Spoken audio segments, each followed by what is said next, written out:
Well, you are listening to the Meeting House here on Faith Radio.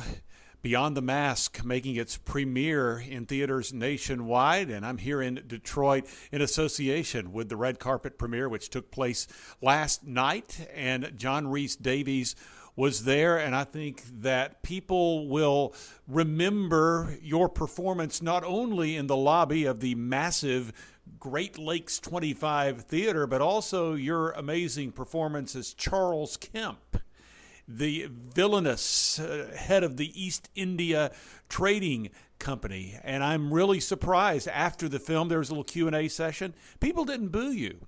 John Rhys-Davies, hey, welcome aboard. Booing, sir, booing. Look, villain, indeed. I am actually the unacknowledged hero of the piece.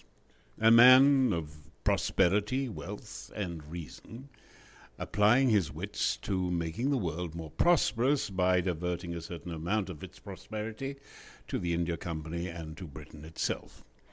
I am also dealing with a bunch of mutinous rebels who really have no idea what they're leading these 13 little colonies into.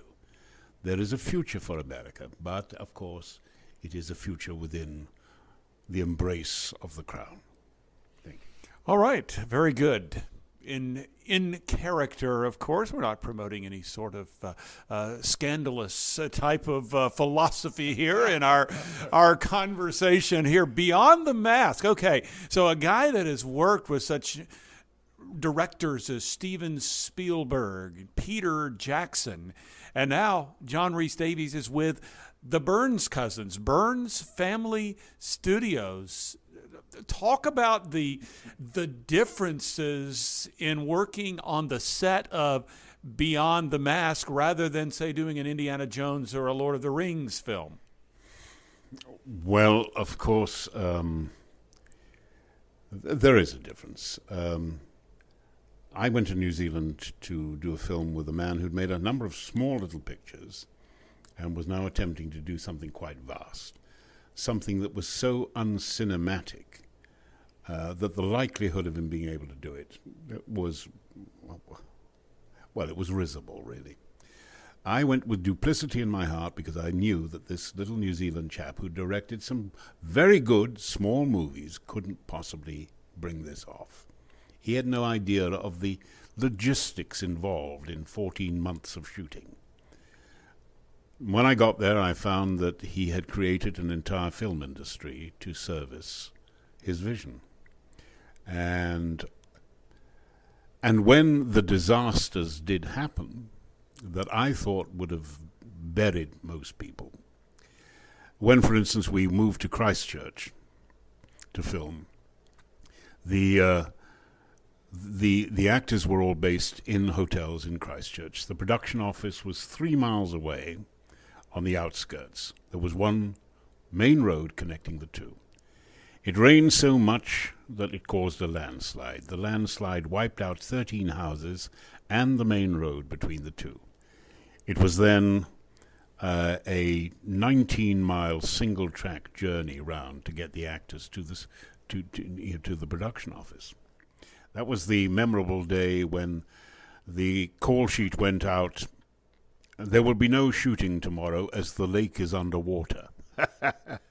Not only the lake being underwater, the only time I've ever had to get into my hotel bedroom window by step ladder because the entire ground floor was it. So we didn't shoot that day, and the entire production moved to another part of New Zealand, and the day after that we resumed filming. The logistics of moving a crew of 200-odd and the actors into hotels, into places that really weren't able to, had never experienced that level of tourism and casual accommodation needs before, was extraordinary. I mean, that is one of the reasons why Jackson is a great, great filmmaker, because he is like a great general. He prepared his campaign for every eventuality, and to me that makes him actually the greatest filmmaker of the age that I've worked in.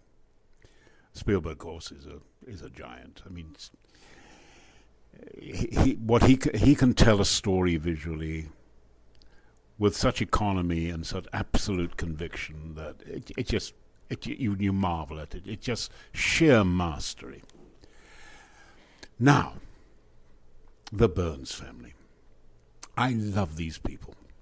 I like working with young filmmakers. This is a rollickingly good script.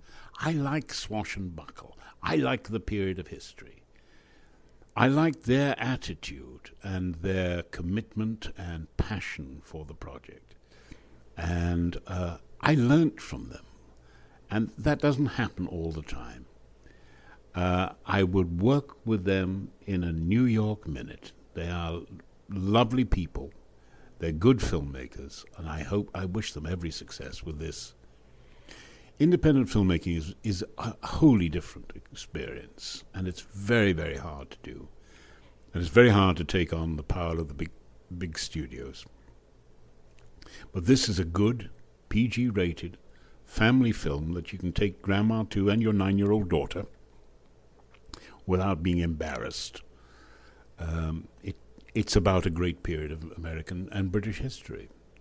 And there's enough fantasy and adventure in there to satisfy most of us. There's a great love story. And yet the core of it is filled with values that we emulate and love and admire.